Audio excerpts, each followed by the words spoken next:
It's Tuesday night. That means it's Tennessee midweek baseball for you. Tennessee plays tonight their first round opponent from last year in Northern Kentucky. They get out with win tonight 7-5. Got a lot to discuss on this one tonight. Make sure you hit the like. If you know anybody that has not found the channel at this point, share it out. Let them check it out, see what they think.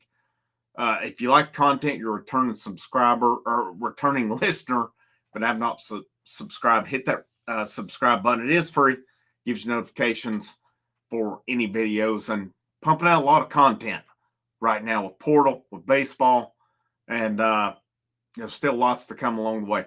But the Vols win 7-5 tonight in a game. I got a lot of thoughts on this one. I liked the lineup tonight. Now,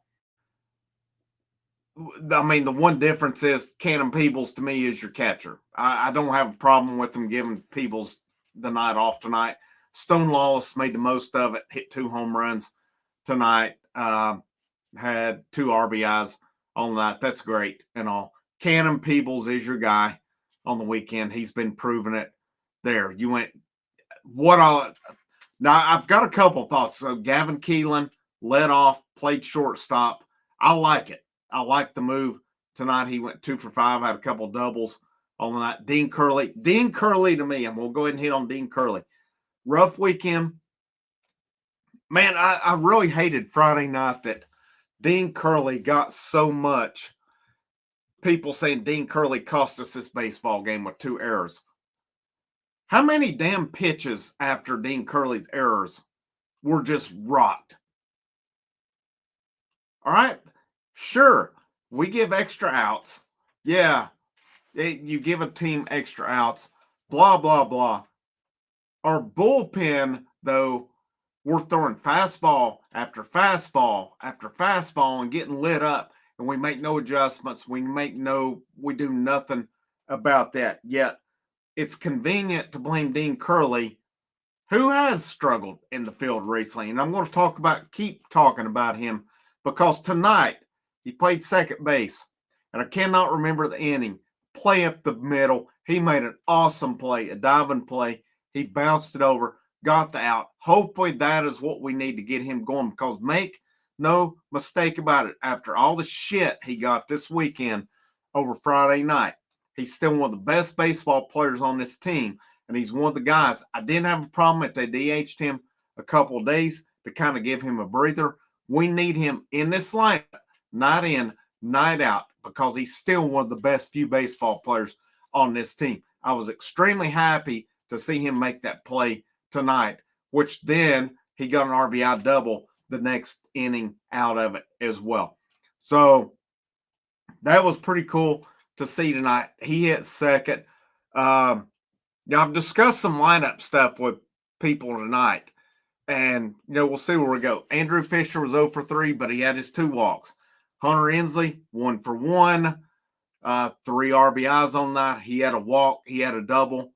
Jay Abernathy replaced him later on. Dalton Bargo was 2 for 3 on the night. Levi Clark DH'd. He went 0 for 3 tonight. Reese Chapman was 0 for 4. Reese Chapman's the one right now who I feel like is in that. I mean, he has his moments, but he's not been where he was. Of course, talked about Lawson and Chris Newstrom got the start tonight. I was talking to somebody tonight as well, close to the team, not necessarily a coaching member, but just somebody that's aware of the team, and we talked about it. I would almost move Andrew Fisher to lead off. He gets on base, and he's walked a ton. So teams are not pitching him and making others beat him. You move him to lead. Why do you think Christian Moore's numbers were so good last year? You couldn't pitch around him. You move Andrew Fisher leadoff. You lead Gavin Keelan second. Maybe you put Hunter Ensley third, Curley fourth, along that line. I don't subscribe to the notion that you have to be left, right, or right, left on this. Andrew Fisher, to me, you guys that have listened to me on baseball know my philosophy on it. I'm putting my dude number 1 on it. And that's close to me. Is it Fisher or is it Gavin Keelan? And my difference in it is man, I think Fisher could do more damage out of that leadoff spot and I think Keelan can do a lot too. Don't get me wrong on that. But forget this left, right stuff.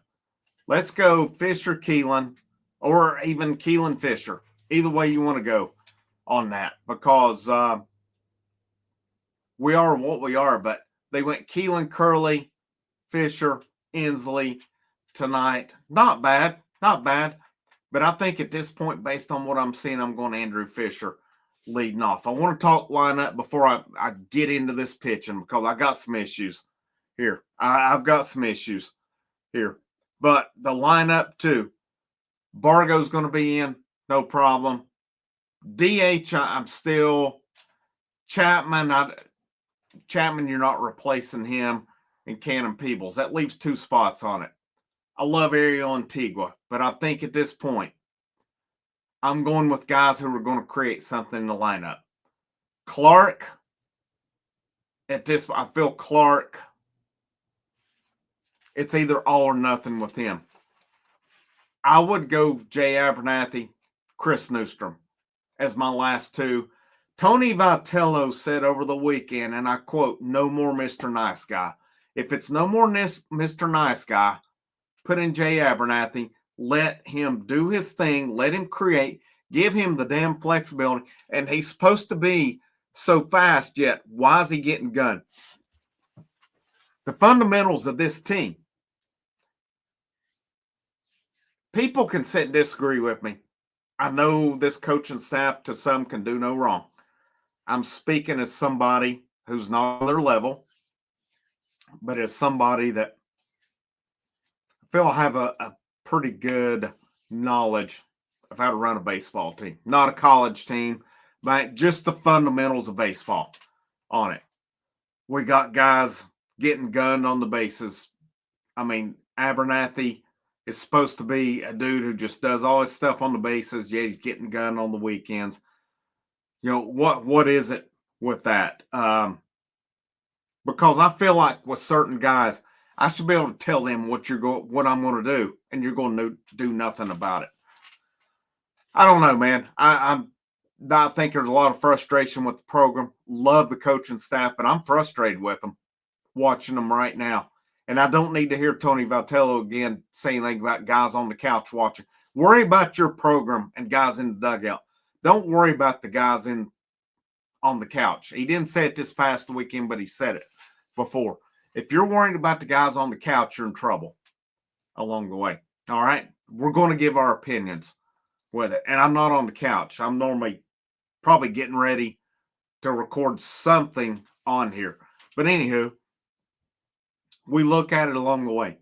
Newstrom has been more consistent than a Levi Clark along the way. Let Newstrom either DH or Dalton Bargo DH.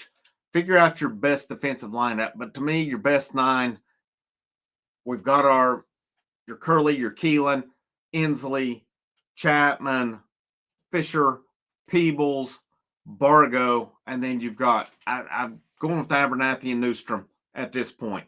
And just ride with it. Go with it. And that's your lineup. You figure out where they go on it. Like I said, if it were me, I'd move Andrew Fisher to lead off.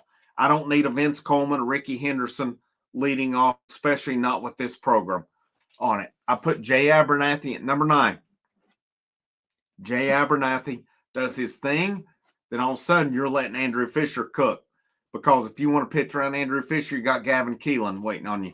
You want to pitch around both of them, you've got arguably your most clutch guy on the team this year and Hunter Inslee waiting behind them. And based on the play Dean Curley made tonight and the way he hit after it, maybe that gets him going as well. We've got to manage that differently. Now, pitching. Good to see Braden Krenzel back tonight. Was very happy with that when he went an inning. He had 2 hits. He had a walk, 2 Ks. Did have a throw out to plate. Great play by Stone Lawless on it.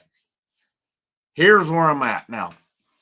We brought in 6 junior college guys in the offseason. Ryan Combs, Brandon Arvidsson, Michael Sharman, Austin Breedlove, Thomas Crabtree, Tanner Wiggins. Of the 6 of them, they're providing almost nothing. Arvidsson's done some work on the weekends. Arvidsson has a control issue. He'll do a little bit good here and there. Ryan Combs comes in tonight. I'm when I do this stuff, I call it honestly the way that I see it. I've said it, people at the beginning, and I still see people. Combs should be a setup guy. Combs is not SEC quality right now. I'm going to put it the way it is. Ryan Combs is not SEC quality. None of these JUCO guys are SEC quality. 6 guys, 6 spots. None of them are SEC quality. Yet, Tony Vitello, Frank Anderson, this staff, they continue to run them out. Michael Sherman is a guy I think in a year could be decent. He keeps kind of showing out midweek on it. Breedlove, I think, has a little bit of potential as well. I was higher on him last week, but then I watched these guys the weekend.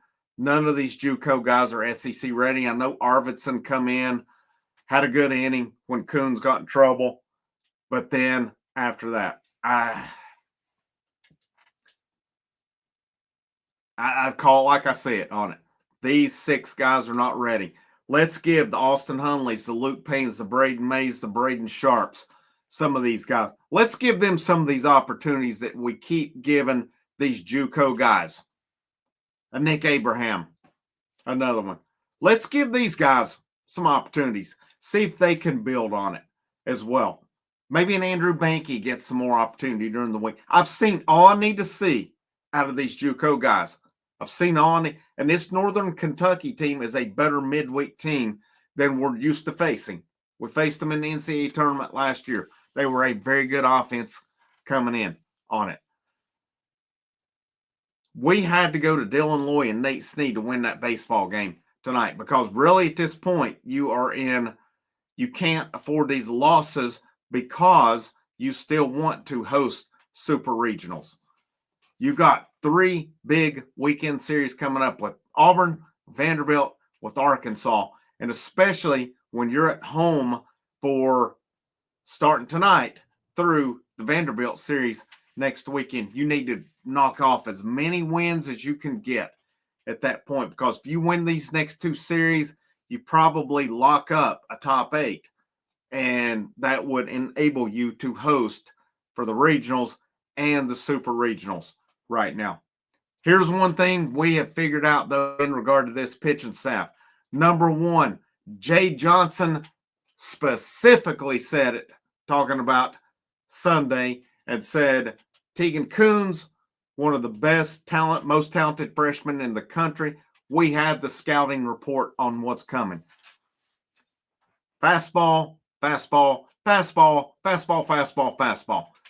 What do we think teams are going to feast on? If we're watching it at home, what do you think these guys getting paid a lot of money are scouting and figuring out? That Tegan Coons, Tanner Franklin, Nate Snead, Brandon Arvidsson, you name it. They are fastball heavy right now.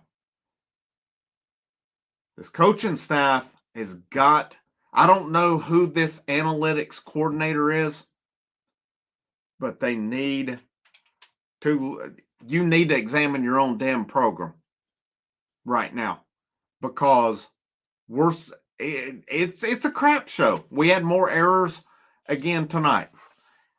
Am I overreacting? Maybe a little bit, but I'm really frustrated by continuing to watch us continue to do the same thing over and over and over again. I don't need to see the JUCO guys anymore. All right, you want to let them eat some innings on the week, whatever. But, I mean, it's the same thing tonight. You go in 4 runs between 2 of them in the second inning. What more do I need to see? This is my moment of I'm calling it. I keep saying this.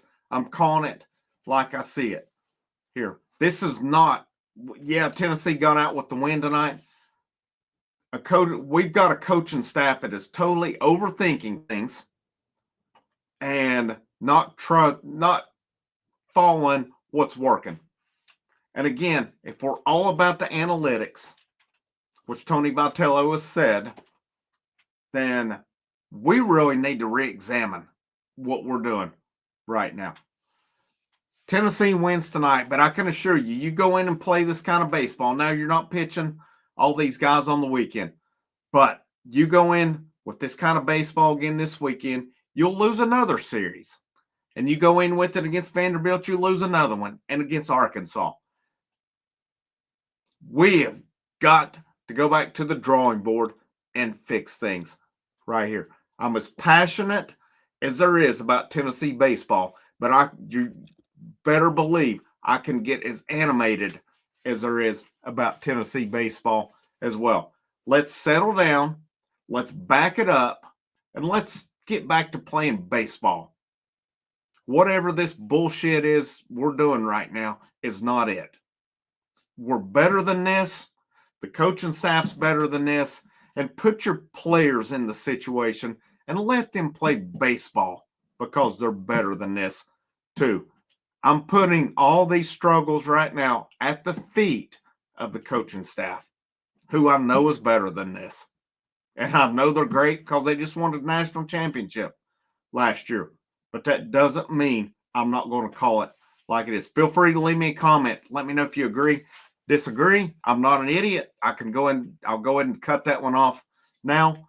If you disagree, tell me where I'm wrong. Frank, House of Orange, go Vols.